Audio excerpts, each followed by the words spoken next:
Assalamu alaikum. Peace be upon you all. This is your host, Amina Ahmed, and you're watching Muslim Network TV. Welcome back to another episode here on NextGen, where we speak about the issues that we are facing in our world today. You're watching us on Galaxy 19 satellite, MuslimNetwork.tv, Amazon Fire TV, Roku, and soon on Apple TV as well. Now, today's episode here on Next Gen is one that has shaken a country completely, but is also one that hasn't been given enough coverage. On Saturday, thousands of protesters took to the streets in Guatemala's capital, setting fire to the nation's congressional building, protesting against spending cuts on health care and education. And this is right after two major hurricanes rocked the country and displaced thousands of people and completely wrecked and destroyed infrastructure. So in order to discuss the situation in Guatemala, what is happening on the ground there, we have with us two brave journalists who are courageously and risking a lot in order to cover what is happening in their country. First, we have with us Jody Garcia, a journalist from Guatemala who focuses on covering criminal justice and social justice issues. Thank you so much, Jody, for being with us today. Thank you for having me. Now, Jody, I want to ask you, what is the situation in Guatemala right now? What is happening on the ground? What does the environment look like? Okay, thank you. Well, as you described during the weekend, there was a big protest, and people were really mad because the last week the Congress approved one state budget in a way that was not transparent, and it removed a lot of money to combat bad nutrition, for example. So people were really mad about it, and as in other years, Guatemala people went to the street, went to protest, but the difference this time was the reaction of the government. The government of Alejandro Yamatei decided to put the police out there, the riot gear out there, and they react in a violent country against people that were protesting in a peaceful way.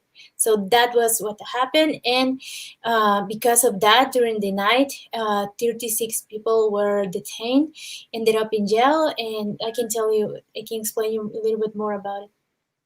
Yeah, I think that's very interesting, especially because we saw this form of just absolute riot and protest. Obviously, there were peaceful protests as well. And I want to bring in our second journalist, Asier, Vera, Santamaria, an independent Spanish journalist also living in Guatemala who loves to write about justice, politics, and human rights. Thank you so much for being with us as well.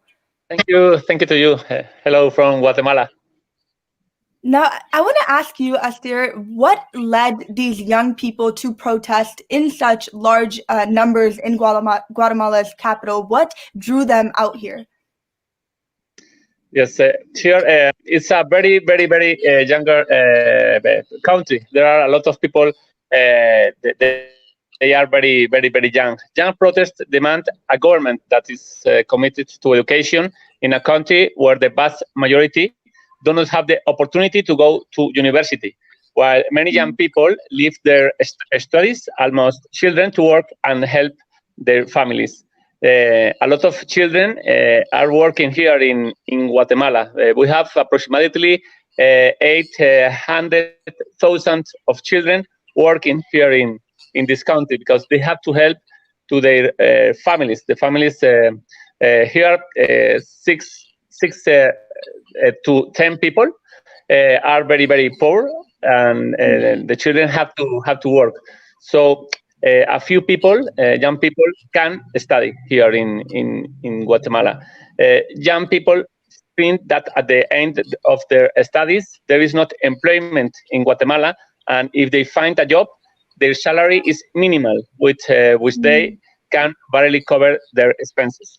This causes many people to decide to immigrate to the United States in search of a better life.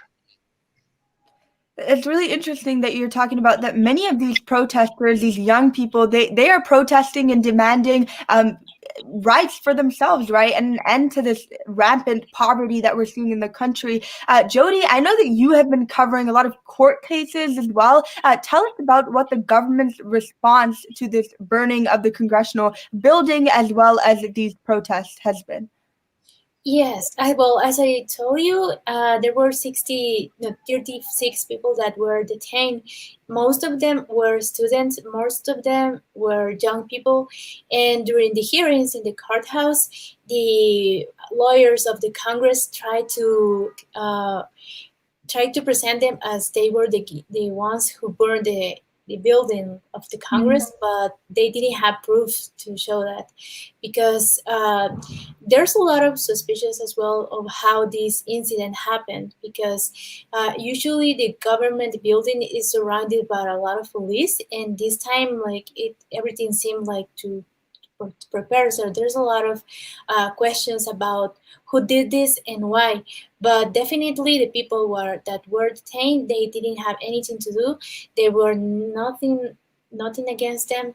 There were not proofs, and the judges decided to set them free because of that. So the general office attorney, the Congress, and the lawyer state try to start a legal process against all these people. And there were students, but there were also human rights defenders in there.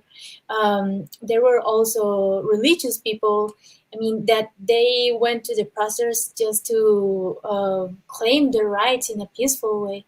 So the response was to try not only to respond in a violent way, but still try to have them in a legal case without proofs. So that's interesting, right? We're seeing the government is not responding.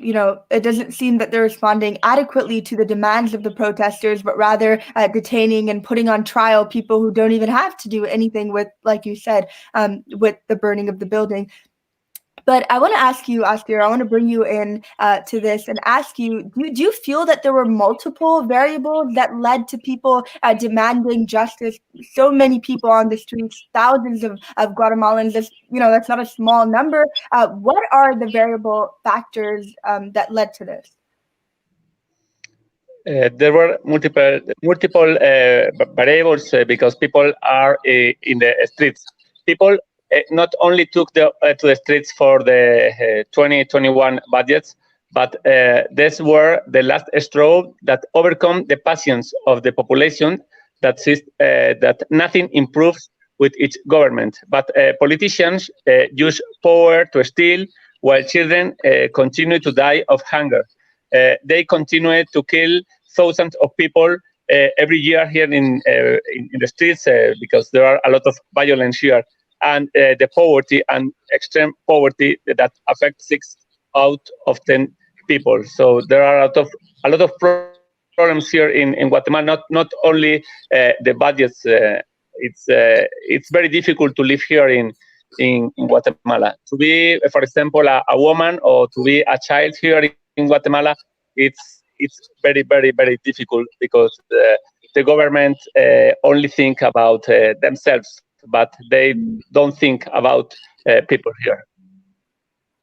And it seems like that is what led people to protest, right? The selfishness of a government that is supposed to serve its people. And I want to ask both of you, has there been a face to this protest? Who is leading the protest? There's not only one person. There's a lot of people, and especially the students of different universities. Not only the state university, that there's just one in here, but from private universities. So they are the one that are leading this. I don't know what you think, Asier. Yes, I think it's popular. People are in front of the protest, not politicians. Here, I don't know how it's in English. We don't have a lot of power politics in the opposition. Okay. So they don't have a leader. Okay, they don't have a leader.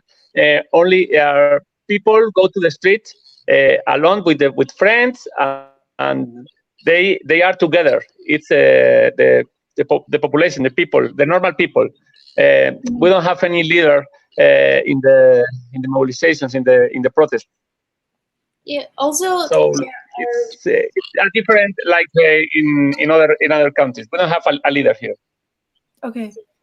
I just want to agree, to say that there are also indigenous communities that travel in here to Guatemala City to protest because they have been one of the most excluded sectors of in Guatemala. Not only in this budget that start um, all the I don't know, like the riot. I mean, all people were mad about that, but indigenous people in Guatemala, they haven't had their rights guaranteed since a lot of time, like during all the existence of Guatemala.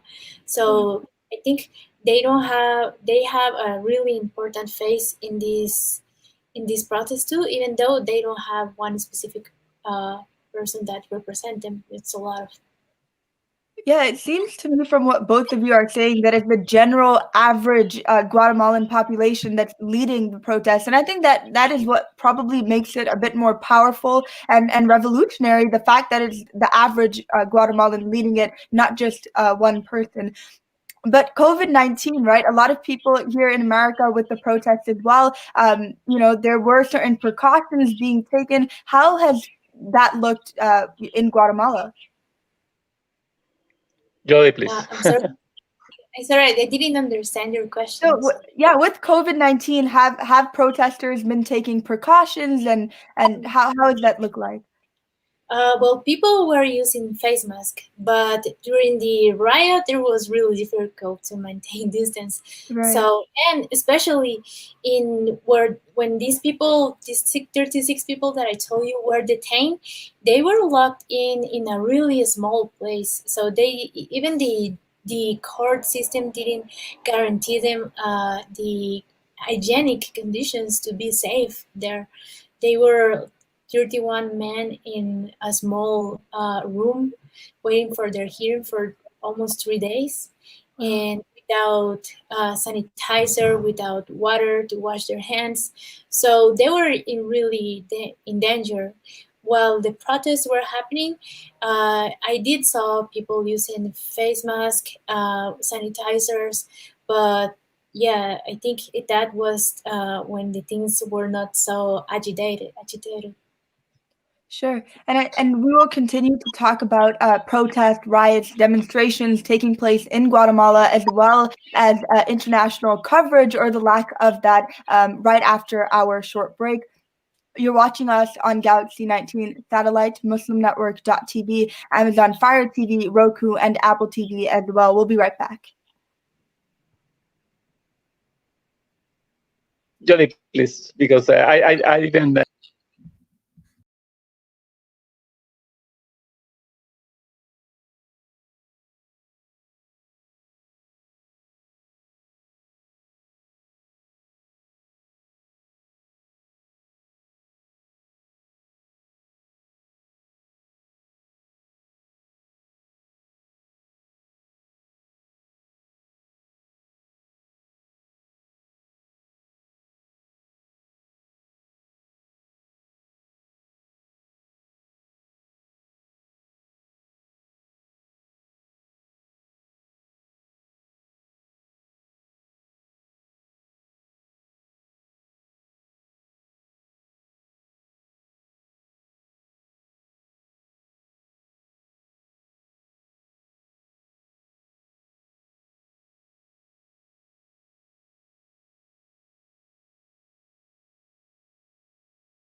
Welcome back to NextGen. I'm here with Jody and Asier, two journalists from Guatemala who are covering the riots and the protests, the demonstrations there. And I want to ask both of you, how has it been like as journalists on the ground? What had, just threats to your safety, all of that? Tell me about that. Well, I don't know, Asier, you want to answer first? About my work here with protest. They are very, very intense work days, of course, in which there are so many points of interest that it's practically impossible to cover them all.